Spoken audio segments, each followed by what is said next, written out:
Back again, Chef's Kiss. It's me, Peter, a.k.a. Sheff, with my buddy John. What's good, John? What's up, buddy? Red Happy October Monday. hat. Happy Monday. MLB It is Red Playoff October. start tomorrow. You excited? Going to the game, Yeah, right? dude. I am going to go to the game. It's the best month of the year, hands It down is. by far, in my opinion.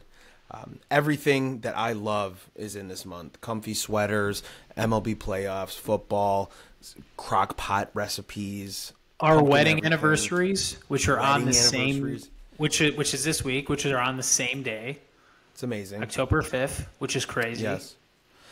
It's pretty good. So, yeah, very happy that October's here. Today is the 2nd.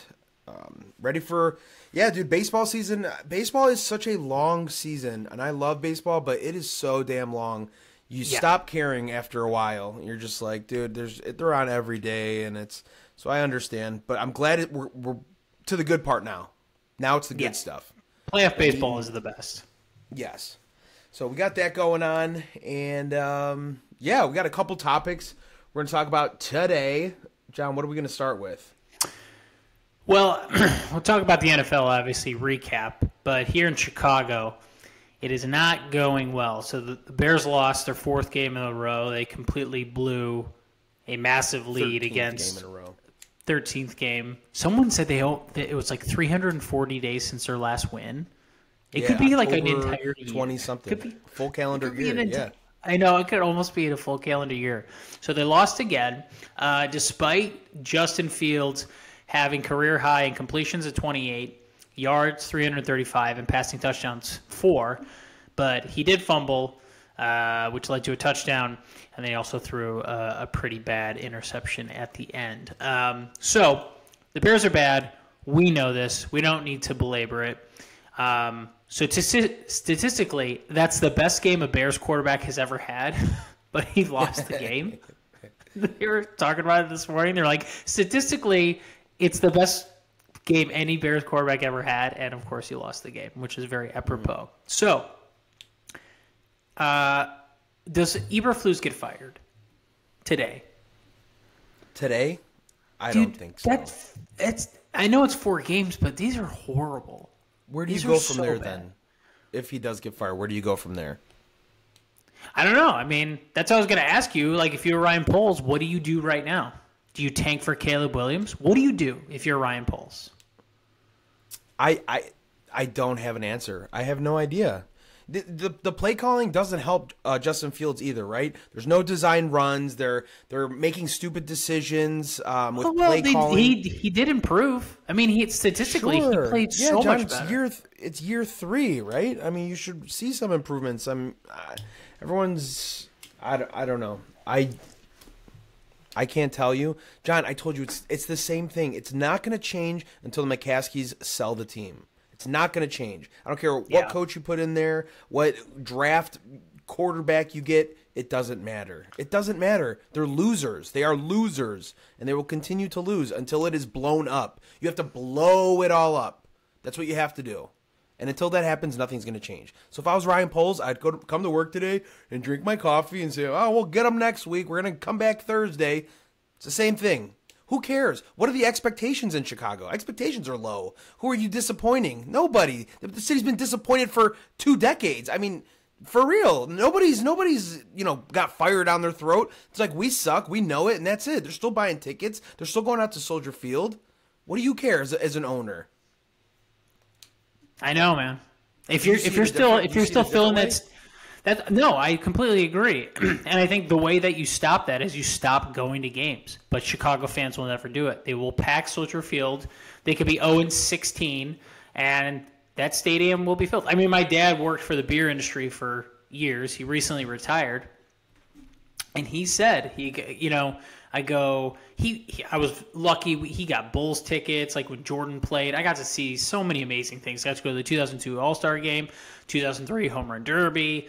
I saw so much cool stuff. But he said again and again in Chicago, the toughest ticket, regardless if they're good or not, is a Bears ticket in this town. Like the Cubs, Sox, whatever, Bulls, even with Jordan, which was unique. That was particularly unique. But this is a Bears town, and good or bad, that place is going to be sold out every weekend. So I think fans, if you really want to change, just like how the name got changed with the Redskins, it's like it's financials. Stop supporting this team.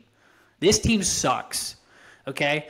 Their ownership is incompetent. When your ownership is incompetent, you don't know what you're looking for, therefore you hire the wrong people, then they hire the wrong coach, then the wrong coach or the wrong GM drafts the wrong quarterback, and then it's all, it's the same thing over and over again. So if you're a Bears fan, fucking quit on this team. This team sucks. The organization sucks. Like, quit on it. Like, stop supporting it. Don't watch games. Like a bad marriage, right? Stop going to games. John, would you still be married to your wife if she was out cheating on you, staying out late, not communicating, being a terrible mother, getting drunk on the weekdays, popping pills, Absolutely gone not. for 7? You would not be with her, right? When these fans, this is what I don't think the fans that are like, oh, well, we're Bears fans. They put out this video.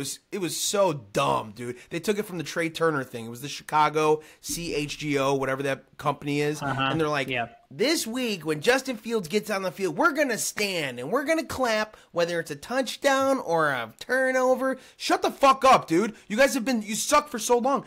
I don't want to support you. My time is way more valuable. As you get older, John, your time is valuable. I'm not going to sit there for 3 hours and watch this shitty product. If you are not working to get better, I'm not going to support you. Just like a marriage. This is a relationship. Fan is short for fanatic, right? I'm not going to continue to participate in this if I'm not getting anything back. And that's where I'm at right now. That's why it's Philly now, bro. Fuck Chicago. You're like so down to Chicago. Every time I talk to you, you're like Phillies, Jalen Hurts. You literally like you left Chicago in your past. That's like something you're so done with. You're like I'm all in on Philly. I know. I get it, dude. Who wants to be a loser? And my brand is out here now. There's no point for me to be affiliated with Chicago shit. Like, this is where winners are out here, dude. The Phillies, the Eagles. What am I going to go, well, I'm still like watching the Bears? Fuck the Bears, dude. I'm not going to waste 3 hours on my Sunday watching those losers run around, blowing leads 21-7, 28-7, whatever it was. Against a terrible team. Yeah. It's an abusive relationship. Dude, I'm with you. I think... I have so many friends and family members that are Bear fans. I would have quit on this team so long ago. I don't know how they do it. And I'm a Packer fan, obviously. So, we've an embarrassment of riches for me, at least. But throughout those years, I'm like... quitting on the organization. Organization. A new team every year. Absolutely. Yes, the organization. Absolutely. Yeah, you quit on that organization. There's a new team that comes in every year, and yes, you do ride with the ups and the downs as a fan. We've done it forever. You ride with the ups and downs. Yeah, we stink. But when the organization constantly just doesn't give a shit about you and does the wrong things, I'm done. I'm not wasting my time. That's a loser. That's an abusive relationship. I agree. I think things will only change when people stop supporting this team. But people are obsessed with football, especially in Chicago, and it's never going to happen. And they're never going to sell the team. So if it ever changes, you're just gonna have to get really, really lucky, right? And I don't see that ever happening anytime soon. All right, let's move on to the Bears because it's starting to depress me. Kings of the NFC, Niners looked amazing. I guess McCaffrey's probably your leader as of right now for MVP until he hurts his hamstring next week inevitably. So Niners, Eagles barely win against Washington. Dude, Sam Howell's pretty frisky. I can't believe they didn't go for 2. Why did they not go for... I'm so glad you brought that up. Why did they not go for 2? Because when they kicked that field goal out, or when they kicked the extra point, I go, they are losing in overtime. I know Philly's going to beat them. Like, I could not believe Ron Rivera didn't go for 2. So, Ron Rivera, pretty sure he is a Marine. Correct me if I'm wrong, John. He lived on a military base, Germany, Panama. I believe you're correct.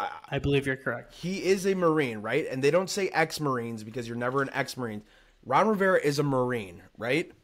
In the art of war, when you have your opponent on the ground, Do you let them get back up? You step on their fucking neck. Especially when you're on the road. When you're on the road. When you're on the road and you're on the ropes and you know you're not going to go toe-to-toe with them in overtime. You know that. You take your shot now. I was so surprised that they didn't go for two. When I saw that, I was like, dude, you're really going to go to overtime with the Eagles. You are dumb for doing that.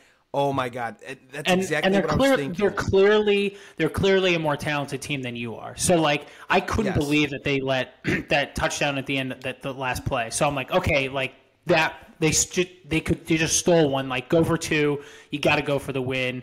This is how you beat Philly. Philly's aggressive. Sirianni, that whole team. I go, you can't cover AJ Brown. You can't cover Devonta Smith. You haven't been able to do it all game. Like, forget it. They're more talented than you. Take the two. Like, have the play drawn up. Take your shot. And he didn't do it. And I'm so I don't know why. Maybe because like it was inexplicable. And then as soon as it kicked the extra point, I go, Philly is definitely going to win in overtime. And of course they did. But they don't look as good as last year, right? Like, I would probably still say the Niners are the best team in the NFC.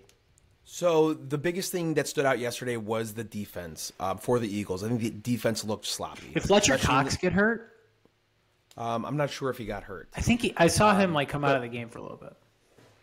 The defense looked a little sloppy, obviously letting up that many points to the Commanders. One thing I always like to think about, somebody said it before, a win, maybe it was Jalen Hurts, a win looks different every week. Okay. And then something I learned when we were younger in high school, one of the coaches would say, sometimes you just got to escape the jungle. You know, winning is winning. That's all that matters. Jalen Hurts had the coldest quote earlier this week. And he was like, well, you came to this, your individual accolades, but like, winning is the only thing that's important. How did you come to that? And he's like, by losing. And it's like, that's all that matters. Winning and losing. My accomplishments, what the defense gave up doesn't matter. So winning looks different every week. And that's something, that the Eagles get shit on for that. But, dude, look at their wide receivers putting up over 100 yards, their running backs putting up over 100 yards for 3 consecutive weeks. Like, I think their standard is so high that when they don't hit it, it's like, oh, the Eagles look really bad. It's like, they put up 30-something points, and, like, it just looks different every week. And all that matters is that you do get those wins. Even if it is sloppy, that's what good teams do. I understand you look at the Chiefs. You look at the Chiefs last night, and I have Mahomes as my quarterback, as one of my fantasy teams, and I was so angry he did not run that ball in for the touchdown because I desperately needed those points too, right? It screwed me. Like, I lost. I think he got at least 2 picks, but he threw a couple that easily could have been picked off. No, I'm saying points. Like, how many points did he get you last night? 18. And I needed 30 to win, and I lost. So he was terrible. But when it counted, those runs on that last drive, like that 3rd and 22 or whatever, like. With the hold. Dude, I think people are surprised. Like, he surprises me. Like, he looks slow, but guys can't catch him. Like, it looks like it's like so much faster. It's so much faster. Slow? Yes. The same. That's a great analogy too. Like, very, very, very similar. Like, you're running, you're like, he's not that fast, but he's just they just can't quite get him, and he gets just enough. And he talked about in the post game, he goes, you need these ugly wins. He goes, it's about wins. He goes, obviously I want to play better, I want to have better stats. He goes, but ultimately, he goes, what we try, like, we're all about winning, and then we learn from this. So at the end of the year, and this is Andy Reid's whole thing, we want to be playing our best football in January. That's when we want to play. Similar with baseball, too. Like, you want to be healthy. Like, it's a long season, but you're hot, you're rolling. Like, you want to be playing your best baseball in September. And same goes with the Chiefs. Speaking of the Chiefs. You did see that hold, though, right, John? That hold on that run, that 3rd and 22? Yes. That egregious. He was literally just standing there, arms locked, like, not even moving his feet. And, I know. And he's like, what? Egregious. And then there was that pass interference call after he got lucky. After the pass was thrown. Yeah.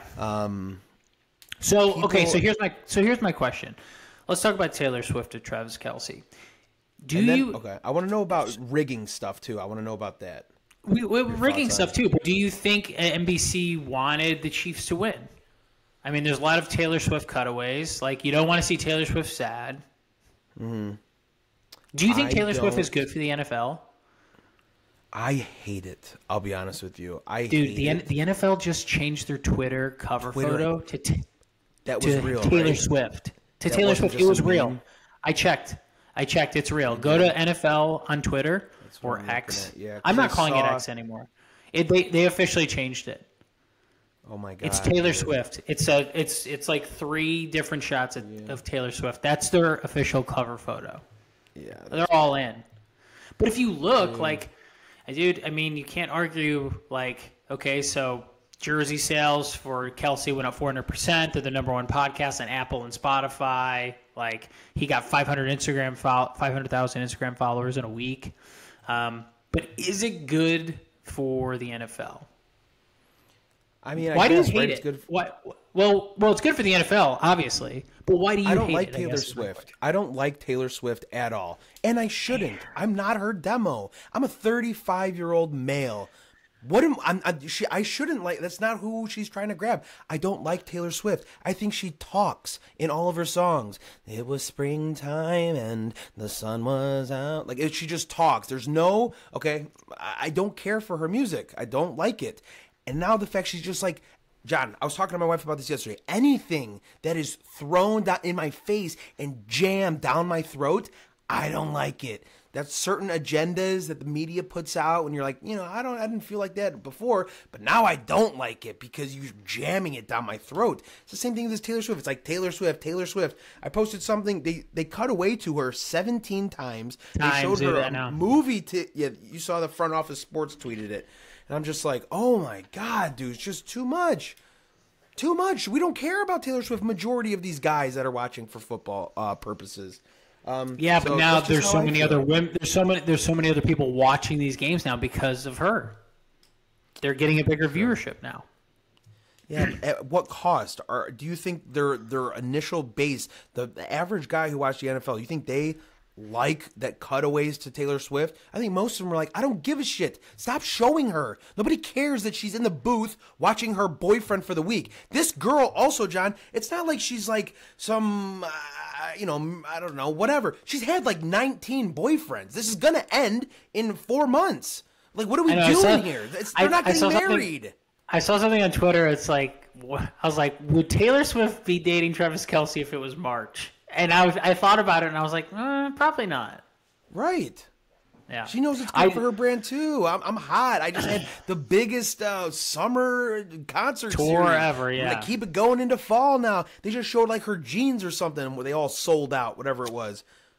Yeah. Well, I don't think it's relevant to the NFL whatsoever. I think it's good for the NFL. I think they're profiting off it. I think they're getting more viewership. I mean, literally, I was watching the game last night. We're talking about it, too. My wife wants to watch Chiefs games because Taylor Swift. My mother-in-law was talking about it. My mom, who knows nothing about pop culture, no offense, Mom, that doesn't matter. She would never listen to this podcast. But she is interested. She Googled Travis Kelce. She learned about, he's a tight end for the Chiefs. Like, so it's good for the game.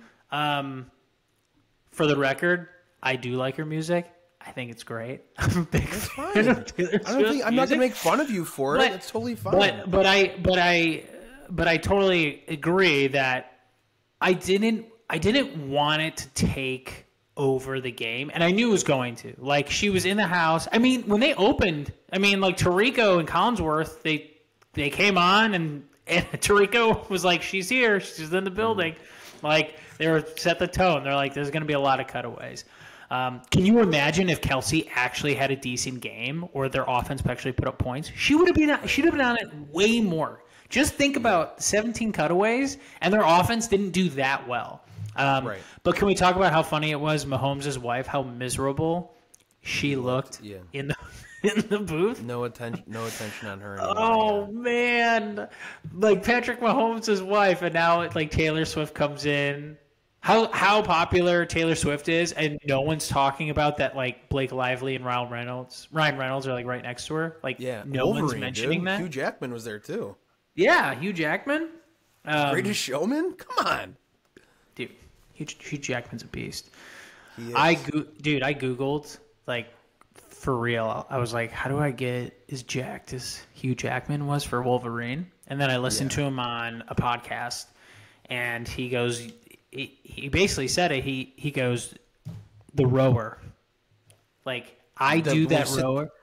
You sit, He goes, your arms, your back, your pecs, your muscles. He goes, that definition. He goes, I rode that thing for like, he goes, no joke, every day for months for like 3 to 4 hours. He goes, just the rower, just nonstop with tremendous resistance. I was like, I don't know if I have that commitment, but I would like his physique. That would be nice. Yeah, especially at that age. All right, so Swift bump, something we have to deal with. Give me 1 second. Okay. Broadway Joe said he's seen enough of Zach Wilson. I don't think Joe Namath should be on TV anymore. He's kind of like a crazy old man and saying weird stuff. Bro, they let Woody Page on TV still, and he's a crazy old man. So, dude, I don't know. I saw him. How long has he been doing around the horn? Dude, his face, it looks like gravity is like 4 times the amount on his face. He just like, he does not look. No, he's like he's like a bumbling, stumbling idiot. I know. All right, so we did a couple of my stuff. I got some baseball stuff, but before we get into baseball stuff, let's keep it rolling with football. And I want to talk about Coach Jason Brown from Last Chance U. So tell us about this because I'm fascinated about it. All right, dude. So I posted a video not too long ago.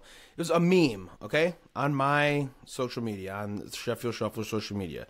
It said, Jahmyr Gibbs, put me in, coach, and then Dan Campbell. And then it was him, Coach Jason Brown, from Last Chance U. It was a clip, right? Did really well. Yep. 12,000 likes. 392,000 views. Did well, right? So, I tagged him. It was fine. Thought it'd be cool. This dude, by the way, you got to keep in mind, this guy is the loudest white trash, pre-diabetic dude you've ever seen. Explain who he is, what Last Chance U is, so that people know what you're talking about. Last Chance U is a show on Netflix, okay? It takes all the kids who went to large universities and then screwed up, whether it was grades, they did something, they got in legal trouble, and then they go to this other little community college. And he was the coach of the community college, and they're supposed to be, like, really good. Coach Jason Brown is a loudmouth, white trash, pre-diabetic coach, essentially. He's just like a bully. He's essentially just a bully. He yells and curses and screams at kids and tries to intimidate them.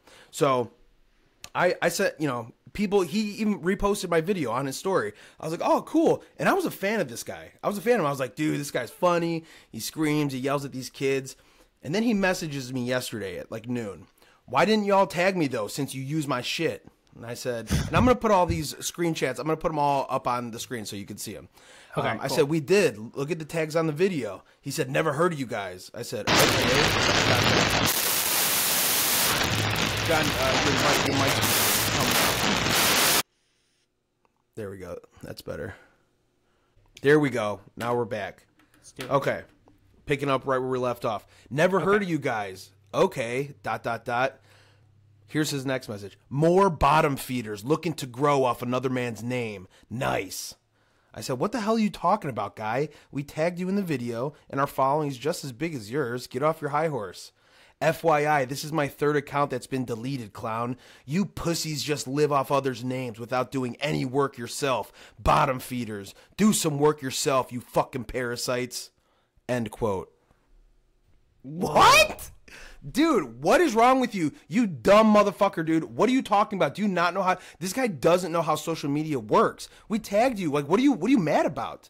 What are you mad at? He goes, you bottom feeders looking to grow off another man's name. What are you talking about? Dude, you don't own that piece of content. First off, Netflix does. They were just filming your dumbass swearing at all these kids, okay? You're lucky. Number 2, you're lucky anybody is still talking about you. You're not relevant. You're just a dumb, loud coach, okay? So That's number 2. You're lucky anybody's still talking about you. And then number 3, what are you upset about? What are you yelling at me for? I tagged you in the video. Okay, it's doing really well. You should be happy. This guy clearly doesn't know how social media works, John. So, or he was drunk, or doing something else. But Coach Jason Brown, you're an idiot. If you need to know how social media works, call me up and I'll come out there and I'll teach you how social media works. Okay? That's my message for him. Wow. What a clown, dude. Why are you so upset? I don't get it. I don't understand what he's And then he upset blocked about. me. Well, of course. Dude, there might be something else going on in his life that he's clearly upset about. Cuz I don't know, he liked it. He posted it to his story the other day, and then yesterday, why didn't y'all tag me though since you used my shit? I said, we did. Look at the tags on the video. Never heard of you guys. Okay. More bottom feeders looking to grow. Like, what are you talking about, dude? You're a fucking loser. Like, he was either drunk or he doesn't understand how social media works. Like, what do you think? What was Like, the time? I needed to post a video of you to grow? What was the time that he sent this? Was this like late at night? No, this was like 12:17 in the afternoon. Yesterday afternoon, right before football. That's even more concerning then. The fact that he was like sober and wrote that. Maybe. I just don't understand what you were super upset about. And I was a fan of this guy, dude. I was like, oh, JB, he's so funny. Fuck that guy now, dude. Fuck him. He's a piece of shit. Dumbass. Damn, I just don't understand like why like definitely share the clip so people can see that because I'm gonna chop this up and then tag him on Twitter because cool. he didn't tag me. He didn't delete me on Twitter yet. So this is gonna go back and forth. This is great. This is awesome. Oh yeah. Screw that guy. Monday morning overreaction for NFL.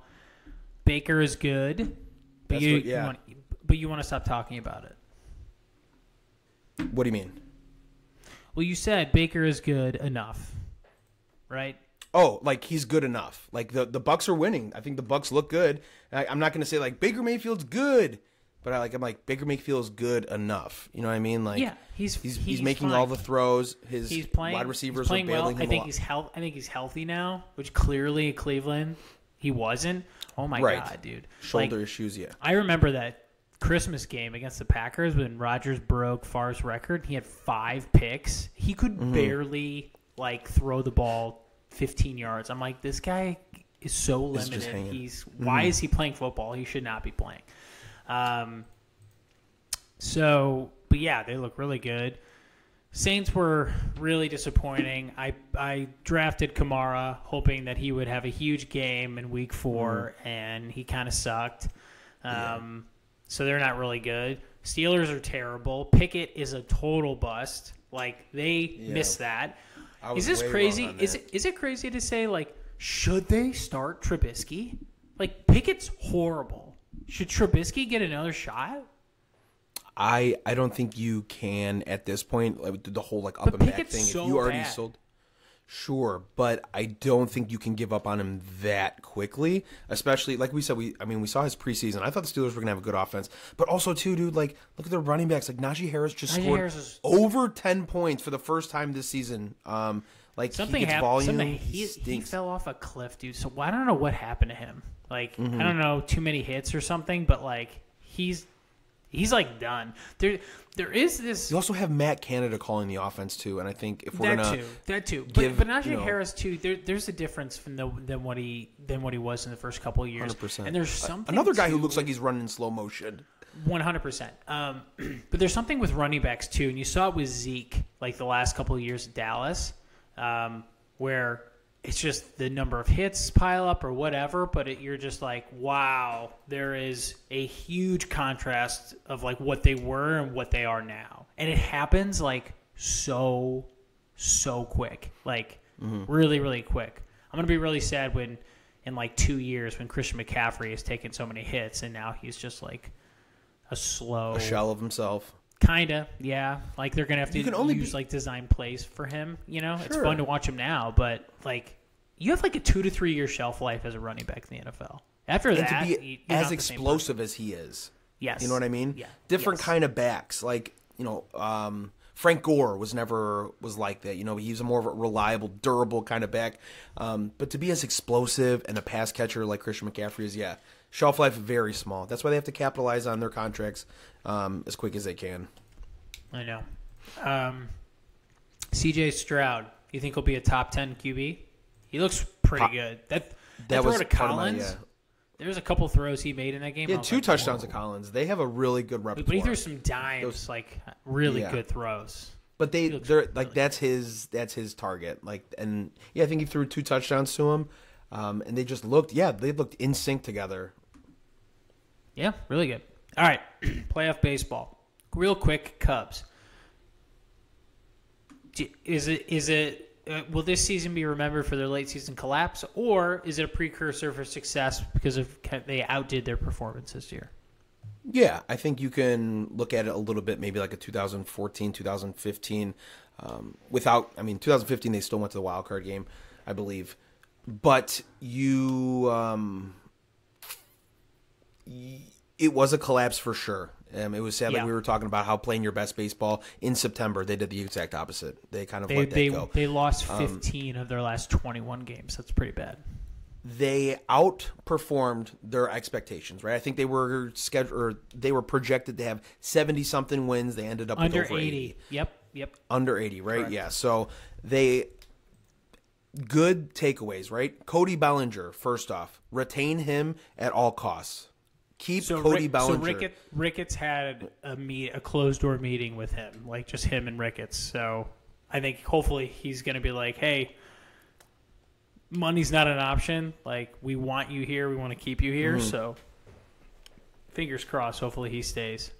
Yeah, and everybody always has great things to say about Wrigley. It's a beautiful environment. The fans are special. It really is a special place to play. Yeah, but ultimately it comes down to who's going to give me the most money. Let's be real. Exactly. That's why, I don't read into I love Wrigley. Everybody does because it's awesome. I don't believe anything he says, but that's why I feel good about Ricketts meeting with him, saying, "Hey, we want you here, and don't worry about it.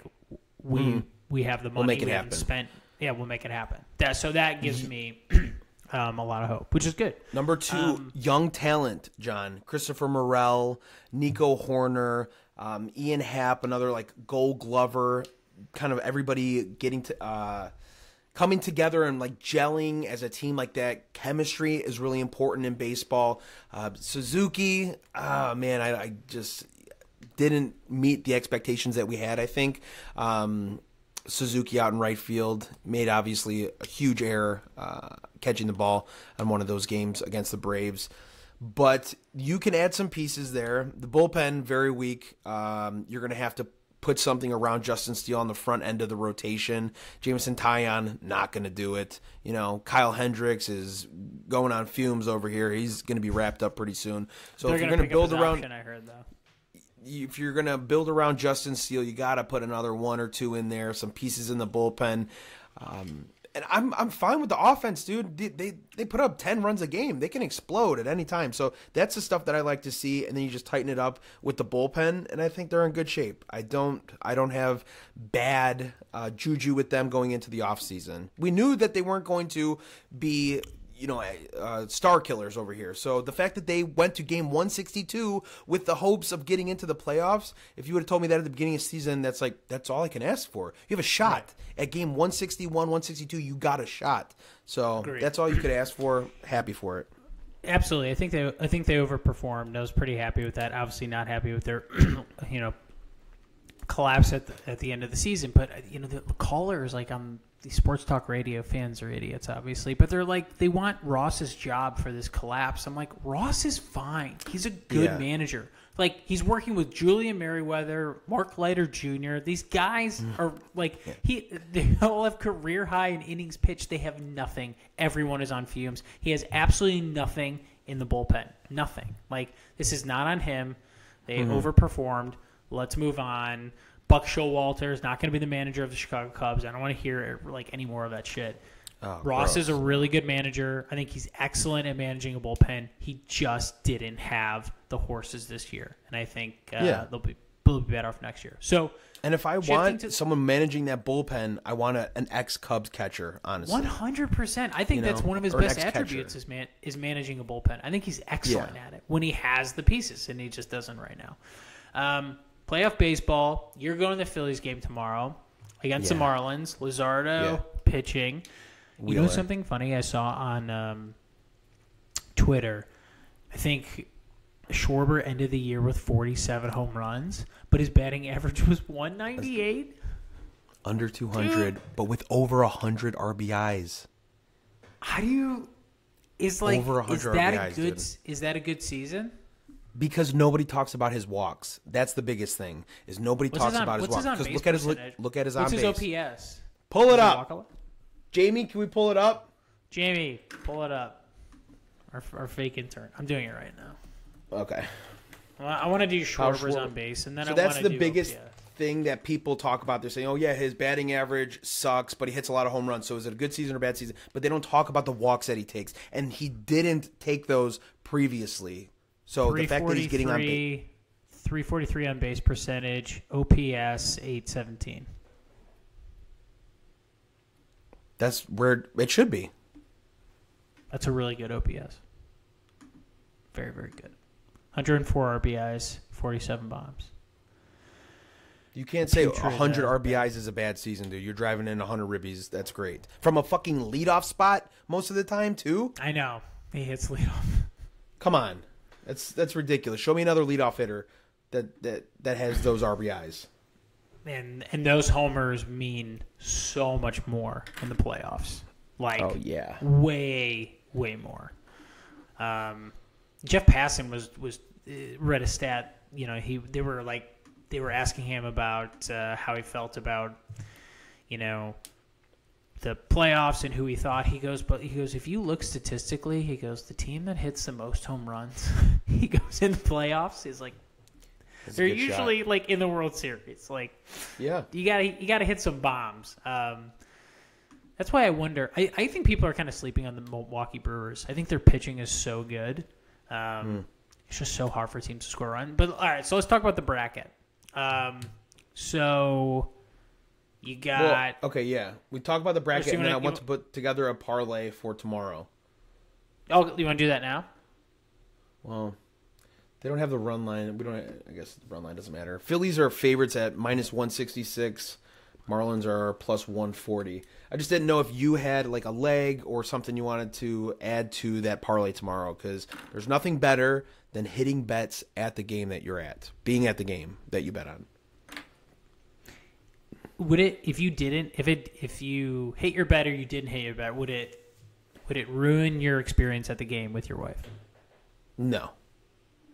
It doesn't. I'm there to watch the Phillies win. Huh? Yeah. So you don't care.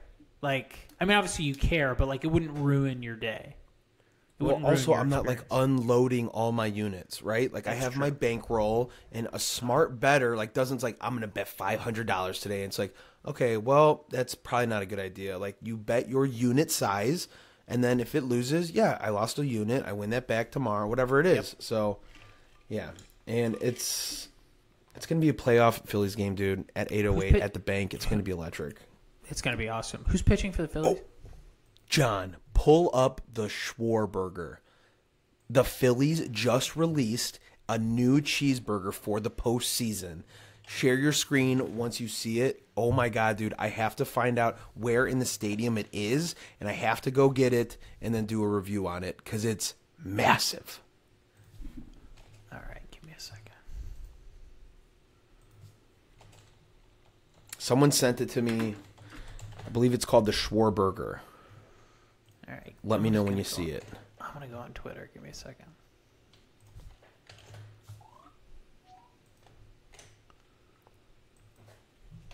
All right.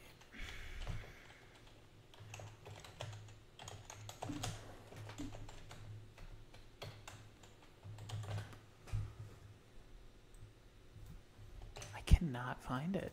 Who sent it to you? Let's see. Schwarberger Phillies. I'm Googling it. I'm looking for images. The Schwarberger. New Phillies games for the postseason. The Schwarberger. Darren Rovell tweeted it. Okay. Regardless, this is what it looks like. It's massive. It's got like onion rings. It's a huge burger. So I'm going to check that out tomorrow. If you can't find it, it's no big deal. I'm going to Darren Rovell. Yeah. So I got to check that out. Wow. And, that looks incredible. Yeah. Yeah, it looks pretty good.